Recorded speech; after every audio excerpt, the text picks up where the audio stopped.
Hi everyone. आज हम करने जा रहे हैं BPSC 133 जो है आपका कल इसका एग्ज़ाम होने वाला है। तो मैं सबसे पहले आपको बताऊंगी इसका पैटर्न क्या है, और अभी आपके पास बहुत कम टाइम है, तो इतने कम टाइम में आप किन चैप्टर्स को अच्छे से करके जाओगे और कहाँ से ज़्यादा इस बार चांसेस हैं कि क्वेश्चंस पूछे जाएंगे। ठीक है, तो ये है आपका। सबसे पहले मैं आपको बता देती हूँ यहाँ पे इम्पॉर्टेंट चैप्टर्स इस बार जो हैं वो कौन से रहेंगे आपके, ठीक है, जिनको आपको मिस नहीं करना है और जिन पे सबसे ज़्यादा आपका फोकस रहना चाहिए।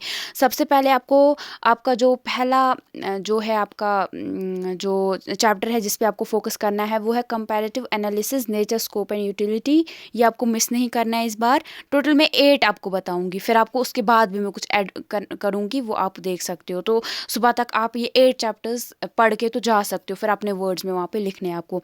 सिविलियन एंड मिलिट्री रजीम्स, फिर है आपका ये सिविलियन एंड मिलिट्री रजीम्स, आप एक बार इसको लिख लो, ठीक है। Political parties and party system, ठीक है, ये करोगे। उसके बाद state in developed and developing countries, ठीक है, ये। उसके बाद contemporary debates on nature of, हाँ यहाँ पे है आपका नेचर ऑफ स्टेट, ठीक है, ये आप करोगे। ये आपका लास्ट चैप्टर है, ठीक है। उसके बाद आपको बताना है स्टेट सिविल सोसाइटी रिलेशंस, ठीक है, स्टेट सिविल सोसाइटी रिलेशंस।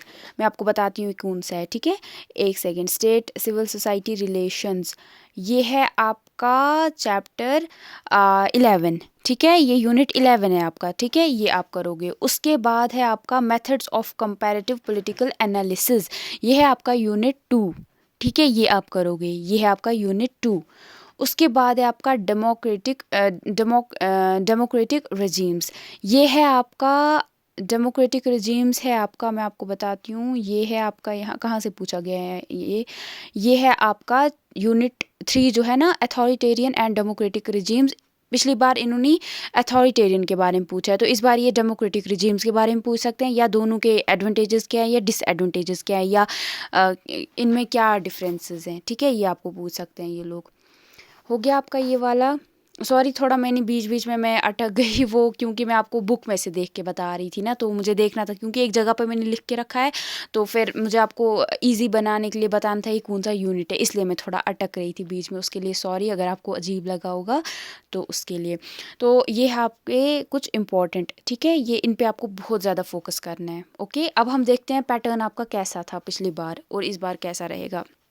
मैंने दिसंबर वाला भी ढूंढने की कोशिश की थी, 2021 वाला, बट मुझे मिल नहीं रहा है कहीं से वो पेपर, तो इसीलिए मैं आपको जून वाला ही दिखा रही हूँ सिर्फ। तो यहाँ पे आपको कोई 5 सवाल करने थे, 2 सेक्शन है, दोनों में से 2-2 सवाल करने थे, और आपको हर एक सवाल को 400 वर्ड्स में लिखना था। यहाँ पे इन्होंने वर्ड्स लिखा है, आप देखो कि मिस्टेक हो गई है इन बेचारों से, तो वर्ड्स है ये यहाँ पे, ठीक है, ये वर्ड्स नहीं है, ये वर्ड्स इनको ये हो गया इनको। तो अब आपका यहाँ पे आपको 4 पेजेस पे एटलीस्ट लिखना है आंसर अपना, ठीक है। तो सबसे पहले आपको पूछा गया है यहाँ पे यूनिटरी एंड फेडरल सिस्टम्स जो हैं गवर्नमेंट के, इनके बीच में क्या डिफरेंसेस हैं, ठीक है, ये पूछा गया था। फिर आपको पूछा गया था प्रेशर ग्रुप्स और उनकी क्या क्या अलग मेथड्स हैं जिनसे वो काम करते हैं। फिर आपको पूछा गया है अथॉरिटेरियन रजीम्स की क्या कैरेक्टरिस्टिक्स हैं जिसकी वजह से आप बोल सकते हो किसी गवर्नमेंट में, हाँ ये तो अथॉरिटेरियन गवर्नमेंट है, जो उनके काम देख के आप बोल सकते हो या उनकी हरकतें देख के। फिर है आपका यहाँ पे आपको 2 ऑप्शन दिए हैं, दोनों में से आपको हर एक पे 200 वर्ड्स में लिखना है। सिविल सोसाइटी और क्लासिकल लिबरलिज्म के बारे में पूछा गया है आपको। फिर है सेक्शन 2, यहाँ पे आपको बोला है प्रोपोर्शनल रिप्रेजेंटेशन है जो, इसके क्या नुकसान फ़ायदे क्या हैं और क्या नुकसान है। फिर आपको बोला गया है पार्लियामेंट्री और प्रेसिडेंशियल फॉर्म ऑफ गवर्नमेंट क्या होती है, नहीं सॉरी, इनके बीच में क्या डिफरेंसेस हैं, ठीक है, तो ये आपको पूछा गया है। उसके बाद है आपका जो अभी जो ग्लोबलाइजेशन का इरा चल रहा है, इसमें कैसे जो स्टेट है उसका जो नेचर है वो बदलता जा रहा है।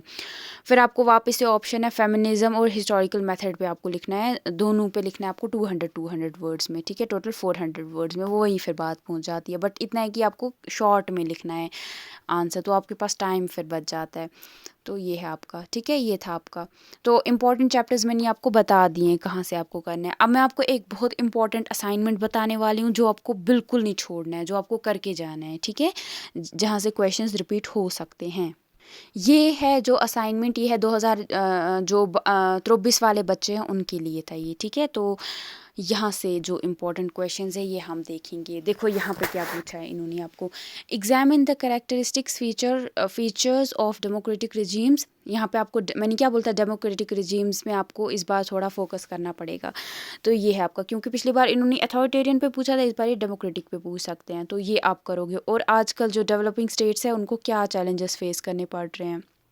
फिर है आपका प्रेशर ग्रुप्स क्या होते हैं और उनका क्या रोल है, तो ये पूछा था। उसके बाद है आपका यहाँ पे what are various explanations for, जो बहुत बार जब मिलिट्री पॉलिटिक्स के अंदर इंटरवीन करती है ना, मतलब घुसने की कोशिश करती है, तो वो ऐसा क्यों होता है, कुछ एक्सप्लेनेशंस देनी है आपको जब आर्मी मिलिट्री करती है ऐसा। फिर आपको बताना है प्लूरैलिटी और मेजॉरिटी सिस्टम ऑफ रिप्रेजेंटेशन है, ये क्या होता है, ठीक है, ये दोनों क्या होते हैं। फिर आपको बताना है जो ग्लोबलाइजेशन की जो मेन बड़ी बड़ी अप्रोचेस हैं वो क्या हैं, ये पूछा गया था आपको। फिर है आपका यहाँ पे न्यो प्लूरलिज्म क्या होता है, ठीक है, और स्टेट का क्या रोल है इनके हिसाब से। फिर आपको डिसेंट्रलाइजेशन ऑफ पावर और नॉन सेंट्रलाइजेशन पावर के बीच में फ़र्क बताना था। फिर आपको बताना था जो हिस्टोरिकल मेथड जो है ये कंपैरेटिव स्टडीज़ में ये क्या होती है। मुझे नहीं लगता इस बार ये वापस आपको ये पूछेंगे, तो इस पे ये छोड़ ही दो आप। फिर आपको यहाँ पे पॉलिटिकल पार्टीज जो डेमोक्रेटिक पॉलिटिक्स में होती है वो क्या होती हैं, और उसके बाद आपको न्यो मार्क्सिज्म की क्या कोर अजम्पशंस है जिन पे वो बिलीव करते हैं, ये आपको बताना था। एक और असाइनमेंट है, ये है आपका जो असाइनमेंट था जो आप करके गए, आपने जो सबमिट किया था। यहाँ पे आपको पूछा था इन्होंने कंपेरेटिव पॉलिटिक्स क्या होता है, बहुत इंपॉर्टेंट है, प्लीज़ मिस नहीं करना ये क्वेश्चन, ये करके जाना। और उसके बाद आपको पूछा गया इसकी क्या क्या अप्रोचेस है। फिर आपको बताया गया है स्टेट जो डेवलपिंग वर्ल्ड है उसमें क्या स्टेट के कैरेक्टरिस्टिक है। फिर आपको यहाँ पे पॉलिटिकल पार्टी और प्रेशर ग्रुप्स में आपको इन दोनों को कंपेयर करना था। फिर आपको प्रेशर ग्रुप्स जो आजकल के पॉलिटिकल सिस्टम में वो क्या क्या उनका रोल होता है, और आपको फेडरल फॉर्म ऑफ गवर्नमेंट का क्या मेन कोर फीचर्स हैं, ये पूछे थे। फिर आपको अथॉरिटेरियन रेजिम्स की कैरेक्टरिस्टिक्स पूछे गए थे, और ये सेम क्वेश्चन रिपीट हुआ था अगले जो इसमें जो पिछला पेपर है, ठीक है, जो आपसे पहले बच्चे हैं उनके लिए ये क्वेश्चन आया था। तो आप देख सकते हो क्या इम्पोर्टेंस है असाइनमेंट की। फिर आपको यहाँ पे मिलिट्री की जो इंटरवेंशन होती है पॉलिटिक्स में उसका क्या ये है, क्यों ऐसा होता है। फिर आपको 3 मीनिंग्स देनी है सिविल सोसाइटी के लिए, और फिर आपको फेडरल पॉलिटी के फीचर्स क्या क्या हैं, और आपको core assumptions of new liberalism पे पूछा गया है।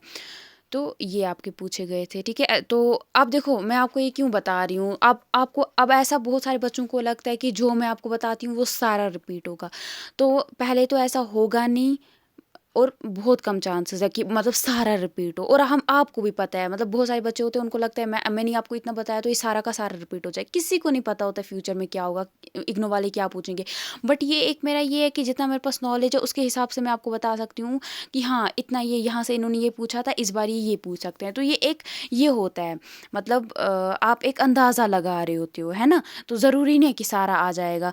तो इसलिए मैं आपको बता रही हूँ, मतलब मेरा ये फ़र्ज़ है कि अगर आप एग्ज़ाम देने जा रहे हो तो वहाँ पे आपको 5 सवाल करने हैं। अगर आप उधर 5 में से 2 सवाल या सिर्फ 3 सवाल ही करके आते हो ना, और वो ऐसे सवाल होंगे जो मैंने आपको बताए हैं आने वाले हैं, तो उससे क्या होगा, आपका काम हो जाएगा, आप पास हो जाओगे। मेरा बस इतना सा मकसद है। ये ऐसा होगा कि उसमें से पूरे पेपर में आपको 2 सवाल 3 सवाल तो आते हैं, बट आपको एक और सवाल चाहिए पास होने के लिए, और हो सकता है वो सवाल इस वीडियो में से वहाँ पे आ जाए। तो मतलब कितनी बड़ी बात होगी वो, कि उससे आपको हेल्प मिल गई, है ना। तो आपने अगर वो वीडियो देखी है पहले ही, सुबह वो क्वेश्चन आ गया तो आपको नहीं पता था आने वाला, बट आपने वीडियो देखी और वो क्वेश्चन आपने पढ़ा, फिर वो क्वेश्चन सुबह आ जाता है, कितना आपको अच्छा लगेगा, कितनी आपको खुशी मिलेगी कि हाँ इस क्वेश्चन से मैं पास हो सकता हूँ, या इस क्वेश्चन से मेरे और मार्क्स आ गए। तो मेरा बस इतना सा मकसद होता है, इससे ज़्यादा मैं कुछ, और इस टाइम पे मुझे भी पता है कि सारे बच्चे इतना सारा नहीं कर पाएंगे, बट स्टिल मैं आपकी हेल्प करने की कोशिश कर रही हूँ कि हो सकता है आप कुछ, आपको ये अंदाज़ा आएगा कि क्या क्या इंपॉर्टेंट है, और उसमें से अगर आप हाफ भी करके जाते हो तो आपके पास होने के चांसेस बढ़ जाएंगे उन बच्चों से जिनको बेचारों को बिल्कुल भी नहीं पता है ना। तो यही मेरा यहाँ पे मकसद है। तो प्लीज़ आप ऐसा मत करना कि 8 आउट ऑफ 8 क्वेश्चंस रिपीट हो जाएंगे, ऐसा बिल्कुल नहीं होगा। आपके यहाँ पूरे टोटल आपके 3 to 4 क्वेश्चंस रिपीट होंगे, ठीक है। और जिस बच्चे ने पूरे साल नहीं पढ़ा है वो बेचारा क्या ही अब भी कर लेगा। तो आपको पढ़ना है, पढ़ना हर एक बच्चे को ज़रूरी है। जब तक आप पढ़ोगे नहीं फिर कुछ नहीं कर सकते हो, फिर क्या ही पास होगे आप। तो इसीलिए जो आपने पूरे साल पढ़ा है उसमें फिर मैं और अगर कुछ इंपॉर्टेंट ऐड कर देती हूँ, उससे फिर चांसेस ज़्यादा बढ़ जाते हैं ना। तो यही है, तो यही मुझे आपको बताना था। तो अगर इसमें से मेरे 2 क्वेश्चंस ही आ जाते हैं, वहाँ पे 3 ही आ जाते हैं, मेरा काम हो जाता है ना। तो सारे क्वेश्चंस रिपीट नहीं हो सकते, वो फिर बहुत बार ऐसा हो जाता है कि अच्छा हो जाता है कि 3-4 क्वेश्चंस 5 क्वेश्चंस आ गए, बट ऐसा होगा मतलब बहुत कम होता है। तो किस्मत होती है उस टाइम बच्चों की। तो इसीलिए जिन्होंने वीडियो देखी होगी, तो इसीलिए मैं आपको बता रही हूँ 2 से 3 क्वेश्चंस आ सकते हैं, आएँगे, ठीक है? आएँगे जो आपको फिर वहाँ पे हेल्प कर सकते हो सकता है पूरे वीडियो में वो अगर अपनी 3 सवाल ही किए होंगे तो कितना अच्छा रहेगा कि आप जब वो पेपर में भी लिख के आओगे या थोड़ा ही पढ़ के गए तो वहाँ पे आपको वर्ड्स मिल जाएंगे लिखने के लिए, है ना। तो यही है। तो बहुत सारे बच्चे फिर बोलते हैं कि उसमें से कुछ नहीं आया, ये नहीं हुआ, वो नहीं हुआ। तो प्लीज़ वो थोड़ा आप पहले वीडियो को देख लिया कीजिए, फिर आप मतलब वो करना। और आपको भी पता है कि आप बड़े बच्चे हो, आपको भी पता है कि सारा रिपीट नहीं होता है ना। तो यही मैं आपको बताना चाहती हूँ। कोई भी आपको बोलता है ये सारा आपका आएगा, ऐसा कुछ नहीं होता है। हर कोई अपना एक वो कर रहा होता है, अंदाज़ा लगा रहा होता है, अंदाजे के बेसिस पे ये हो रहा होता है, ठीक है। तो चलो, ऑल द बेस्ट आपके पेपर के लिए और थैंक यू।